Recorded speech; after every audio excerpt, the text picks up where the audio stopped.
Chegando hoje nosso olhar para fechamento do segundo turno, então fechadas as eleições municipais, e vamos direto conversar com o pesquisador em comportamento político no Laboratório de Política, Comportamento e Mídia da PUC São Paulo e diretor do Instituto Métodos, José Carlos Sauer. Bom dia. Bom dia, Sabrina. Bom dia, Larissa. Bom dia aos ouvintes da Rádio Mix. Bom dia. Bom, grande ponto de interrogação e perspectivas aí para as próximas eleições, parece que está na abstenção novamente, que a gente falou muito sobre a questão local, mas a média de abstenção no país foi bastante elevada, 29,26%, 34 milhões de pessoas que não compareceram. E aí, claro, aquele recorte particular da região metropolitana, com a capital gaúcha, Porto Alegre, 34,83% e Canoas com 35,72%. Qual é o primeiro olhar que se faz sobre isso, já consolidando uma abstenção que chamava atenção no primeiro turno e aumentando nesse segundo?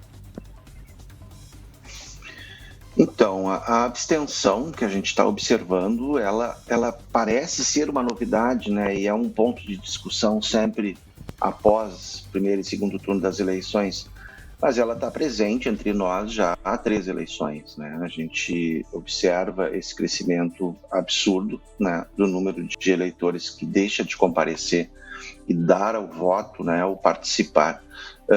Na eleição de 2016, a gente teve esses percentuais, né, chegando a 370 mil, se eu não me engano, próximo disso, de eleitores que também não compareceram. Em 2020, se atribuiu a abstenção à pandemia, né, e, em parte, nesta eleição, se atribui em alguns municípios a abstenção às cheias, né?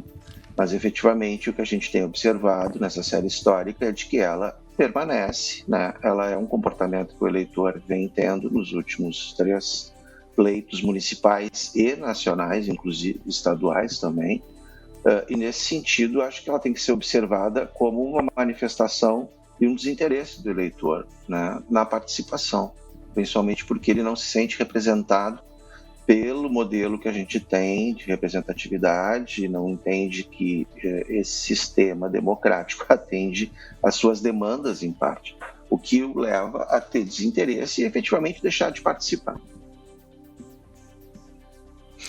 Daí que caminhos, tanto o Tribunal Superior Eleitoral, a ministra Carmen Lúcia já disse que vão verificar o que está acontecendo baseado em dados, que vão se debruçar sobre os dados. A mesma mensagem foi dita, né, e passada aqui no Tribunal Regional Eleitoral de alguma mobilização que possa reverter essa atitude dos eleitores. O que o senhor enxerga como que possa ser efetivo dentro do sistema e do funcionamento que temos, que parece que está desiludindo o eleitorado?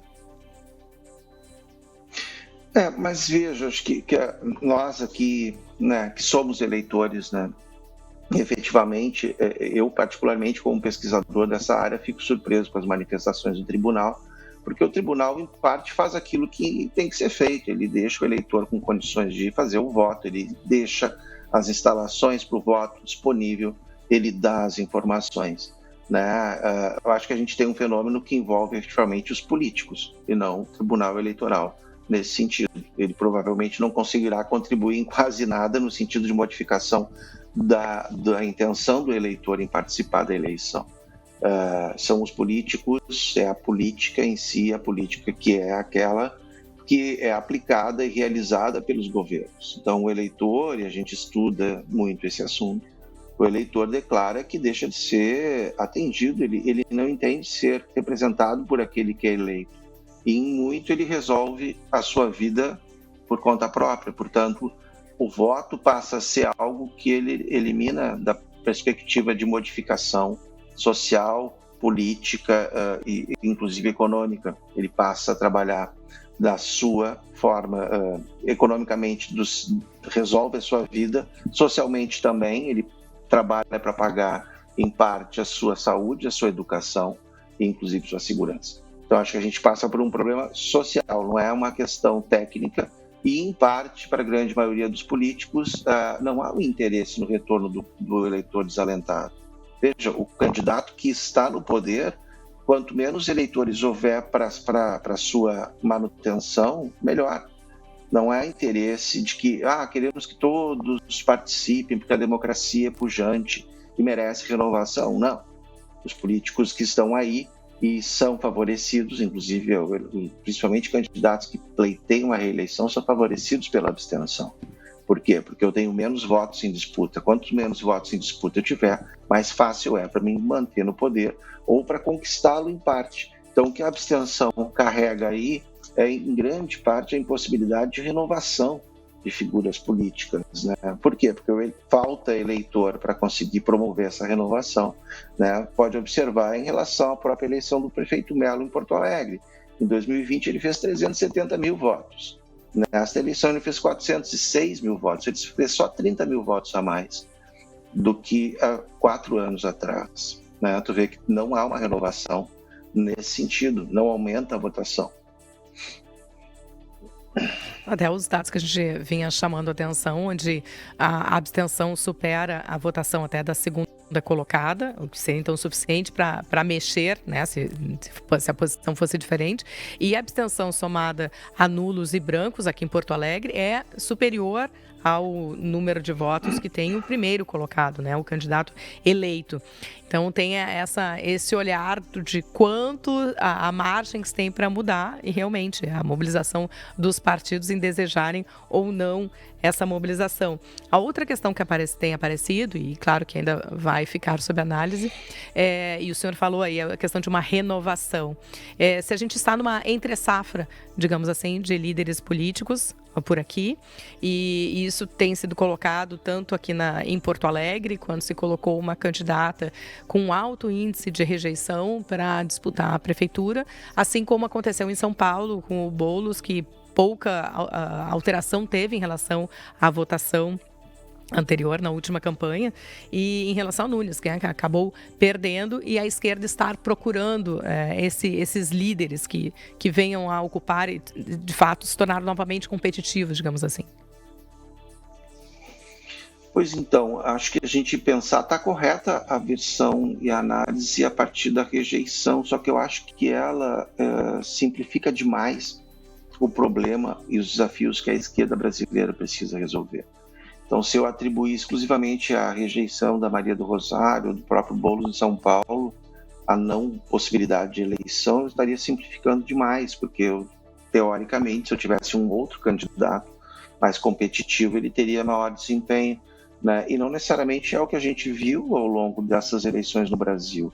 Acho que o desafio da esquerda está justamente em conseguir se conectar com uma grande parcela, e aí trazemos os eleitores que se abstêm para essa conversa novamente, que eles também são um público que sempre foram atendidos por políticas, né, e por políticos de esquerda no Brasil. São justamente os eleitores de menor renda, de menor escolaridade, são principalmente mulheres e jovens que se retiram.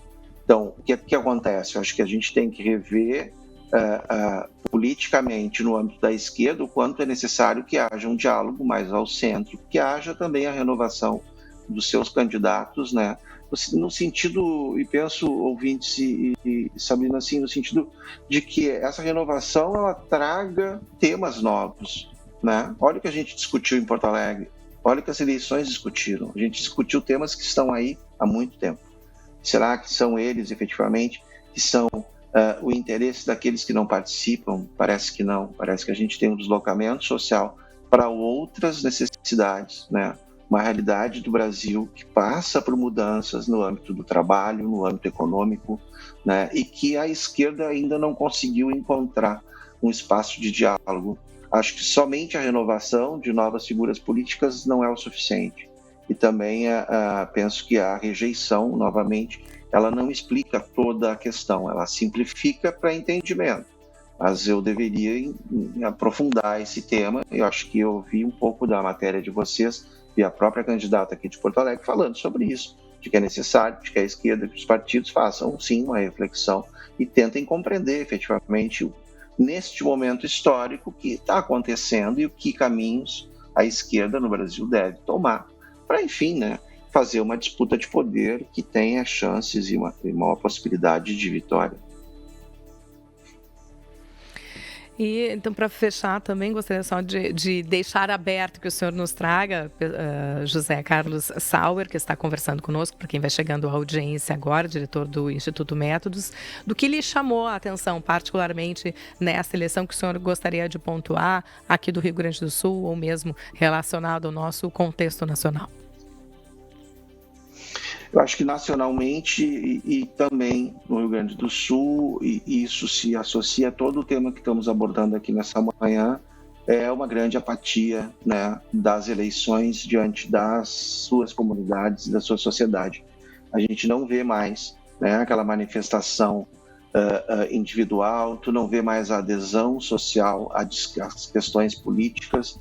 O Brasil, infelizmente, a partir das últimas eleições nacionais, inclusive, ele passa a ter, né, uma discussão no âmbito da sociedade um tanto quanto diminuída, eu diria, né, e até silenciada, para que não haja, né, desentendimentos. As pessoas, quem de nós não tem um grupo de WhatsApp em que a primeira regra é que não se fale de política, né? Eu acho que é isso que a gente vem perdendo na nossa tão jovem democracia brasileira, né? A gente, justamente quando deveria estar fazendo uma discussão, sim, de propostas, de políticas sociais, de políticas econômicas, de futuro do Brasil, o que a gente vê é um grande silêncio, é essa apatia que a gente teve nessa eleição, e particularmente eu acompanho eleições há 25 anos. Esta foi uma das eleições mais silenciosas, na minha opinião, né? Falando aqui de Porto Alegre e das demais cidades que a gente acabou visitando e percorrendo nesse período. Então, assim, este desinteresse justifica a abstenção, ele parece ser um componente, e esse desinteresse ele vem por um silêncio imposto principalmente pela polarização no Brasil, e que não nos permite que haja diálogo, né, entre o cidadão, inclusive entre as famílias. A gente tem estudos feitos sobre isso e é interessante observar o quanto efetivamente eu não dialogo mais sobre política, nem no trabalho, nem com os meus amigos, nem com os meus familiares. Portanto, eu acabo falando dentro de uma bolha, normalmente dentro de um meio digital, que só corrobora e confirma aquilo que eu penso. Eu não consigo enxergar o contraditório e dessa forma não consigo estabelecer uma participação mais pujante no processo. É triste, porque a gente passa pela construção, reconstrução do próprio conceito de política, né? Dentro do que o senhor está colocando. Exatamente. Professor, muito obrigada pela... pela... um espaço de participação, né? Sim. Muito obrigada pela participação, pelas primeiras análises que traz aqui conosco no Jornal da Mix, nesse dia pós-eleições. José Carlos Sauer, que é pesquisador em comportamento político no Laboratório de Política, Comportamento e Mídia da PUC São Paulo e diretor do Instituto Mix, do Instituto Métodos. O Instituto Mix é o nosso aqui de avaliação. Muito bom dia para o senhor. Exato. Bom dia para vocês, bom dia para os ouvintes.